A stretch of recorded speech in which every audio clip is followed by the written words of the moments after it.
Hi, we're here today with Gail Boysaw, Vocational Coordinator, and Glenda Blanchett, the Assistant Vocational Coordinator for the Community-Based Training Program. What is the CBT program about? Well, Glenda and I work for South Central Kansas Special Education Co-op, and we are vocational coordinators. And our job is to put special education students, usually 16 and older, out in job sites.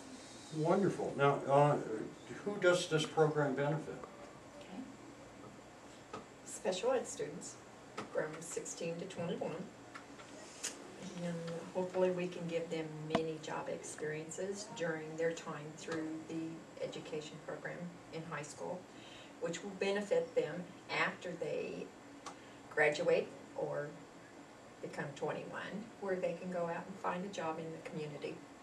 Now, this is an additional benefit to the people who you place them with, too, is it not?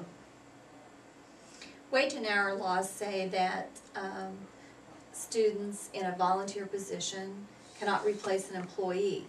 However, having a student at a business site is a tremendous help to businesses. Some businesses that we place students at are small businesses and they don't have a lot of employees.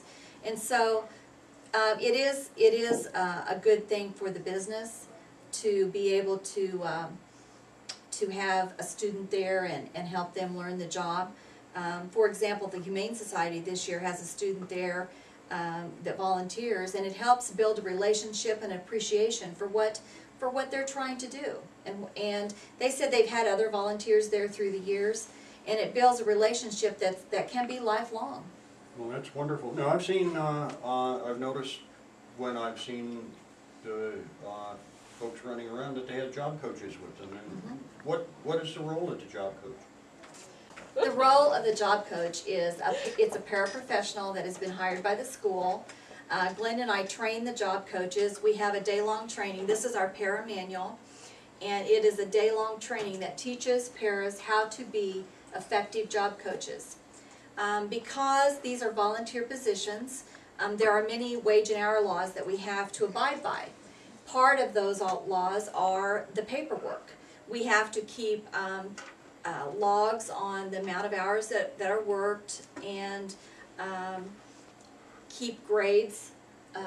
We have weekly grades for our students. Those grades are turned in to the special education teachers, and that is how, if our auditors for the special ed co-op, they look at our program to make sure that we're abiding by all the laws. Okay, now, how are the job sites selected? How do you know where to place your students? Want to answer that? It depends. First of all, we consider the student's interest, on what jobs they might like. So we take that in consideration when we first place a student.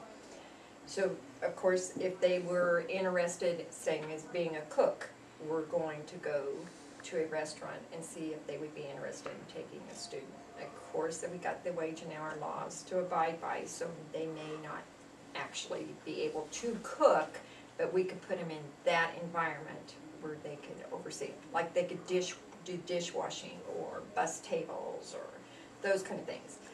So that's how we come up with the job sites. We go by the student interest first, and then when we get into the smaller communities, it may be a little bit tougher to find job sites by their likes. We're always looking for new job sites, and part of our purpose today is to get the word out that we are always looking for new job sites, and hopefully if a business sees this message today, that they would be available to volunteer. If they have a thought that they could use a student in their business, we would very much like them to call St. John High School. Sherry Maherter is the special ed teacher. They can always call our office at Pratt. The number there is 620-672-7500. And of course, I'm always available for a business to call me, and my cell phone is 546-3946. We would love to come out to your business and talk about what a volunteer would do, in your business that would be good for you and good for a student. We hope that a student will get a set of references from this, that they will do a good job, the job coach will help them learn the job. We have to go out and write a task analysis of the job, and that this will be later when they're wanting a paying position, that they can refer back to this business and that they would be able to give them a reference for a paying position. Now, what is a task analysis and why do you do this? A task analysis is a detailed written description of a job, and the one that I did first in college when we were learning about task analysis was how to tie a shoe, you know, and the first thing on there is first find the shoe, you know, make sure it has shoelaces, those kind of things, and then you just by phrases, you actually tell someone in words how to do the job. And we do that for all jobs. And the reason we do that is because it is required by wage and hour laws that we write a task analysis. And that's how we grade students. We go down the task analysis and see that they're doing. We start with clocking in. We do the task analysis for clock in, clock out, and everything in between. A complete step-by-step analysis. That's correct. Now, what are the skills that you're trying to teach the students Would you and like to answer that? develop with them? You're doing good. The skills that we are trying to teach the student are, we're trying to teach them social skills, how to behave on a job site, in a social environment, as well as real life job skills. If a student has a particular interest, let's say they're interested in animals, we will look at all the sites that have to do with animals. We have grooming sites, we have vet assistant, we have a humane society, and then the student can then further those skills and decide, oh, this is really what I'm interested in, or they might decide, this isn't really what I thought it was after all. And so I'm not really interested in working with animals. I've decided I want to work in a grocery store. You know, or maybe I want to work where there are no other people. Maybe I just want to sit at a computer every day. We have jobs that go from counting the number of bolts and putting them on, you know, a sheet of paper that count out to 51. And we have jobs as high level as working on a computer.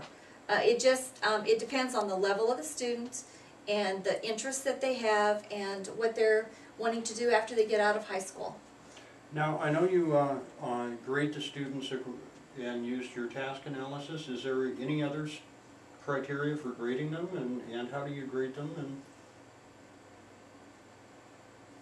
Well, we grade them. There's a task analysis, and then there's data sheets that the para uses to train, and we take that directly from the task analysis itself.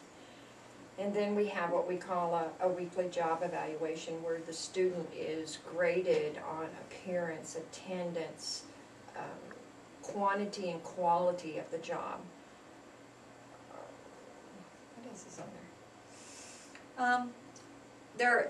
The weekly job eval has about 10 things that they look at, and they look at cooperation, attitude, like Glenda said. Criticism. A lot of it has to do with quality and quantity. Comes to mind a little girl that we had placed at a laundry in a rest home. The quality of her work was excellent. She actually could fold all of the things and everything exactly the way they wanted it.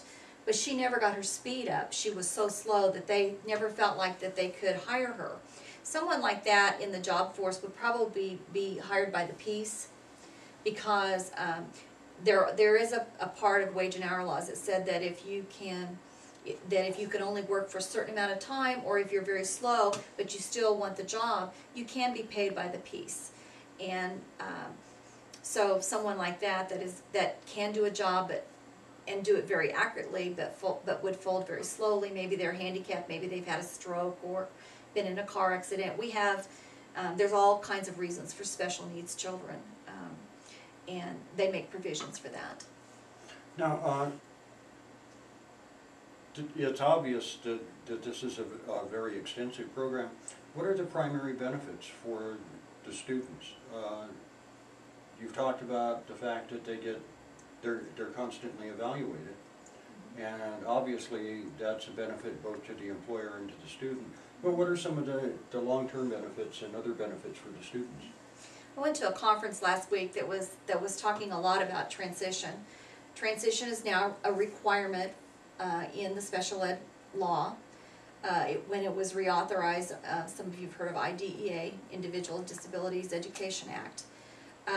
The main benefit to the student that I would feel is that research has shown that the #1 indicator for success for a student after high school is that they have one or more vocational experiences while in high school. And so knowing that, we feel like that the more different vocational experiences we try to provide for a student, the better that they will transition, so to speak, or to go to a work site, independent living, all those kinds of things that they would have to do after high school. It's no longer just a good idea to do transition, it is now required by law. Okay. When you place students, you place them in these businesses, how long are they there? We like to keep them there a semester and then change them, but sometimes we will change them as soon as 9 weeks, depending on how quick they may learn that job, because we do have higher level special ed students, so they may only be there 9 weeks. And then again, if it's a student that may have a communication problem, say they're in a grocery store, we may have several positions within that grocery store, so they could stay there the whole school year. Okay. And we've talked essentially about all of the benefits for the student, and it seems like we see an awful lot of benefits here for the job site as well. How do you find that the students are adjusting to the different environments? If you put a student in an environment where they seem to not adjust as well, do you take them out of that environment sooner? Or if they're in an environment where they seem to adjust extremely well, do you tend to leave them there any longer? You want to answer that? Oh, it depends. I've taught Glenda that the answer to any special ed question is that it depends. So we always laugh because we always start with, well, it depends. We actually have placed students in job sites that don't work out. For example, a mismatch of personalities or of job skills. We try very hard to match the students to a job of their liking and a job where the personality of the business will lend itself for, to take a special needs student. But however, even with all that in mind, Glenda and I have had to move students. Sometimes they don't stay there very long, or they're just stuff doesn't work out in their life, different things. But we are very willing. We are in constant communication with our job coaches, and we are very willing to move a student if needed. Glenda and I serve the entire special ed co-op of South Central Kansas Special Education Co-op. It covers 7 counties. We go to 15 different high schools, and at the present time we have almost 60 students and that we have in job sites, with approximately 23 job coaches that we are serving. So this is a fairly large program. It is a large program. Mm-hmm. And does a tremendous amount of good for the community. What can we here in St. John do to not only help with this program, but allow our special needs students to take advantage of this? Mm-hmm. We are hoping that the people that are seeing this program today will look around their own business or their own whatever it is they're doing. If they are in a nonprofit, we put students in nonprofit places, libraries, those kind of things. Courthouses.